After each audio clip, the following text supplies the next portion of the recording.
European Human Resource Director of NSK, will kindly donate the memorial.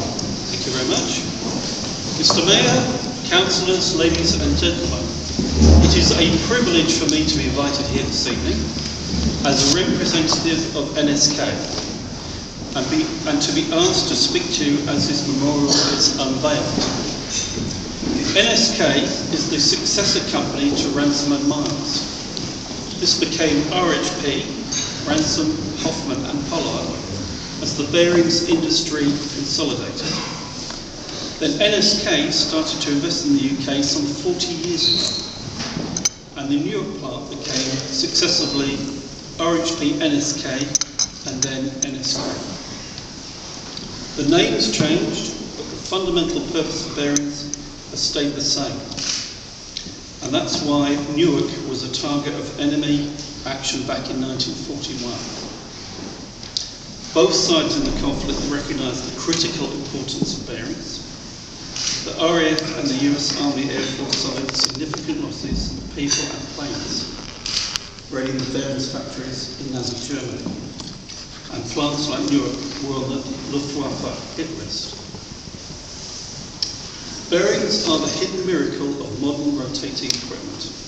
Anything from DVD players, food blenders, to cars and trains rely on bearings to transform power smoothly and therefore efficiently into movement.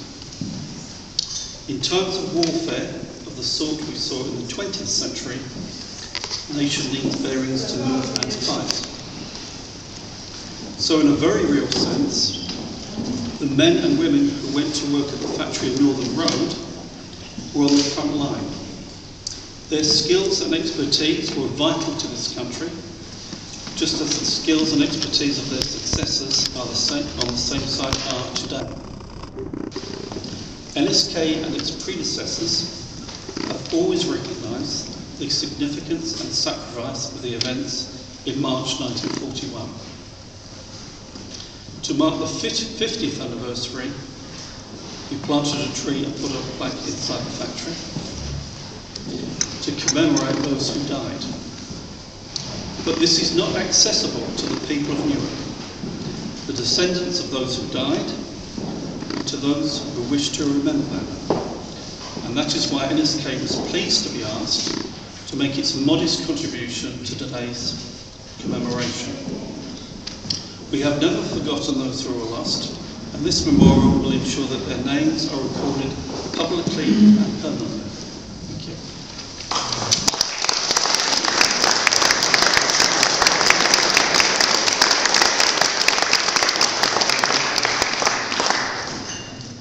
Can I now introduce Councillor Tony Roberts, MBE, the Town Mayor, who will also say a few words. Good afternoon. Evening, ladies and gentlemen. Could I welcome you to the Town Hall and to this very special event commemorating the tragic loss of life which occurred exactly 70 years ago today. It could be said that this was the day when Newark entered the war. Although the town, like many others, was prepared for the worst. As time went by, people must have been thinking, oh, it's not going to happen to us.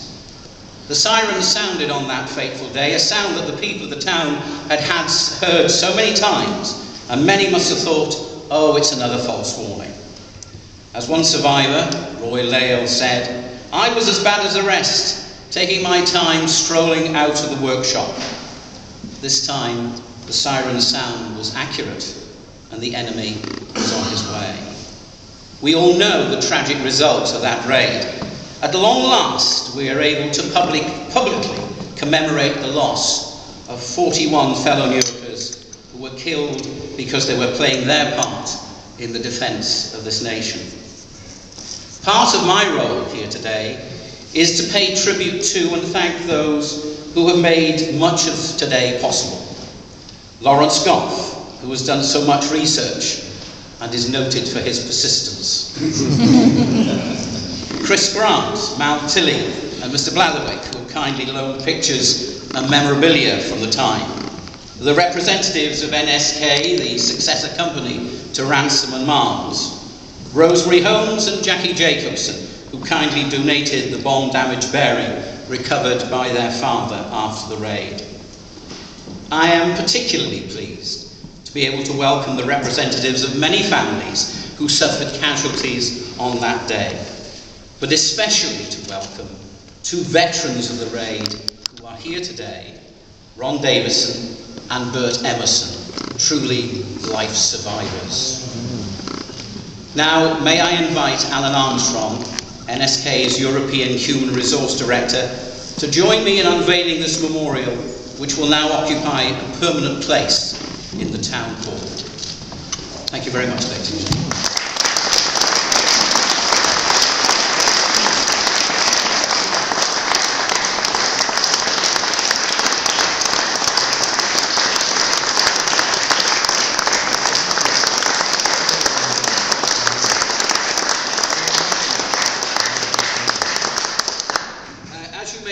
Ladies and gentlemen, because of the phenomenal interest in this event, this has become something of a movable commemoration.